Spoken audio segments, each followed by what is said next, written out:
Que alegria chegarmos à lição número 12, amar a misericórdia. O que temos a falar sobre este tema? Quando a gente aceita Jesus como Salvador, a nossa vida muda, as prioridades da nossa vida mudam. Antes éramos egoístas, éramos centralizados em nós mesmos, mas com o amor de Cristo em nosso coração, nós queremos repartir isto com as outras pessoas. Seja em palavras, seja em atos de bondade. E nessa semana nós trabalhamos um pouquinho, o autor da nossa lição trabalhou um pouquinho sobre a questão de como exercer essa misericórdia.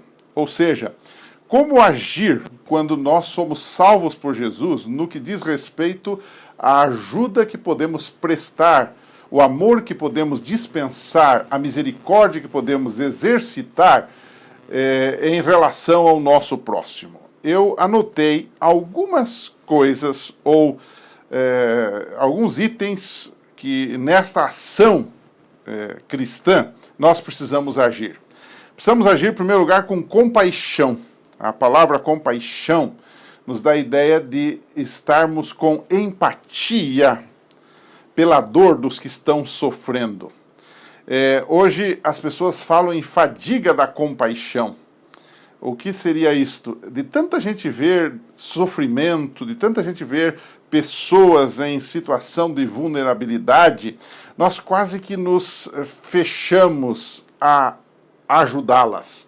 Porque há tanta necessidade que a gente se sente numa espécie de fadiga de compaixão. Ou seja, nós às vezes achamos que a demanda é muito grande para absorver nossa energia é muito pequena, nosso dinheiro é muito pouco, então às vezes nos fechamos e vivemos num mundo muito nosso, o que é um problema. Então, em primeiro lugar, compaixão. Em segundo lugar, educação. É interessante isso, o autor coloca isso de forma muito sábia. Nós devemos agir de forma esclarecida e equilibrada. Muitas vezes a gente entra num projeto comunitário sem entender bem esse projeto, sem entender bem seus objetivos, sem pensar muito no que isto vai dar. Então, educação, formação para fazer, né, instrução para fazer algo em prol do nosso próximo é sempre muito bem-vindo, sempre muito importante. Terceiro ponto que nós devemos levar em consideração quando agimos com misericórdia para com as pessoas é uma questão das expectativas nossas, têm que ser adequadas. Muitas vezes nós queremos ajudar a pessoa e nem sempre as pessoas aproveitam as oportunidades que nós estendemos a elas.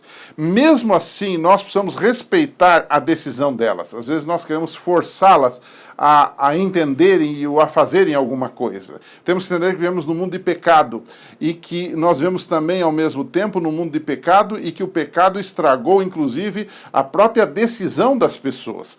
E, às vezes, nos sentimos frustrados, porque queremos ajudar e a pessoa não tem o devido retorno. Mas não deveríamos desanimar mesmo assim. Devemos continuar ajudando, continuar amando, continuar agindo com misericórdia. Um quarto ponto que podemos colocar nesta lista de como agir com misericórdia está a generosidade. Né?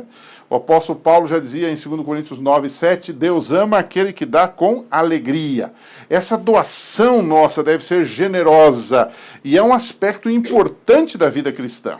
Sejam nas nossas ofertas, seja na nossa ajuda para com as pessoas menos afortunadas, deveríamos ser generosos, ou seja, abundantes nisso. Em quarto lugar, ou em quinto lugar, melhor dizendo, nós devemos agir com pacificação. Há muitas histórias inspiradoras de pessoas que ao redor do mundo dedicaram a vida à pacificação. Em lugares de conflito, trazendo vislumbres de reconciliação, de cura. E essa pacificação não quer dizer que eu devo trabalhar apenas num país que está em guerra com outro país. Trabalhar no meio de refugiados, por exemplo, que é uma coisa extremamente importante e difícil de se fazer, mas importante para os nossos dias. Mas, além disso, pacificação em comunidades, pacificação em famílias, pacificação em casais, pacificação na relação entre pais e filhos, né? Jesus disse, bem-aventurados são os pacificadores. E, finalmente, o ponto número 6 é que nós devemos ser uma voz para aqueles que não têm voz. Devemos não apenas falar, mas deveremos agir em defesa dos menos afortunados. É claro que isso dentro de princípios cristãos, com habilidade, com equilíbrio, que são conferidos pelo Espírito Santo. Nós não somos ativistas, nós não somos de partidos políticos, nós não somos dados à baderna, nós somos pessoas que amam, que ajudam e que fazem a diferença e que creem na transformação pelo amor de Deus operando primeiro lugar no coração, na vida das pessoas, e não apenas dando a elas roupa ou alimento ou posição social mais privilegiada. Além disso está a conversão, e nós precisamos agir assim, como alguém que está não apenas falando, mas agindo em prol do seu próximo. E aí, o final desta lição é muito interessante. Quando a gente fala de agir em favor do próximo, de ser uma voz em favor do próximo, de trabalhar em favor da comunidade, sempre surge, às vezes, uma espécie de polaridade nesta questão.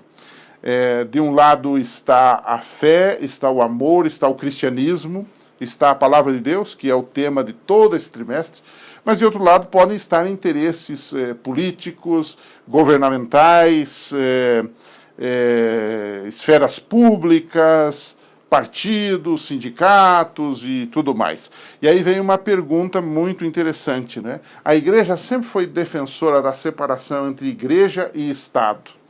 Mas a pergunta é, até que ponto nós podemos colaborar com o Estado, com o governo, sem nos tornarmos políticos partidários? Porque isso sempre vai gerar um problema para nós. Como podemos ajudar sem nos tornarmos partidários de partido A, B, de cor à direita ou esquerda ou coisa parecida? Como podemos agir assim? Como podemos seguir o exemplo de Jesus neste caso? Que, apesar de viver num mundo com diferenças políticas as mais, digamos, opostas possíveis, como nós temos no mundo atual, Jesus manteve-se na sua linha. Jesus foi Jesus. É isso que nós precisamos ser também. Então, a pergunta que fica, resumindo tudo isso, qual é a diferença entre o envolvimento político inadequado e a defesa e o trabalho público pela paz e para agir em ações de misericórdia para com o próximo? Como separar essas coisas?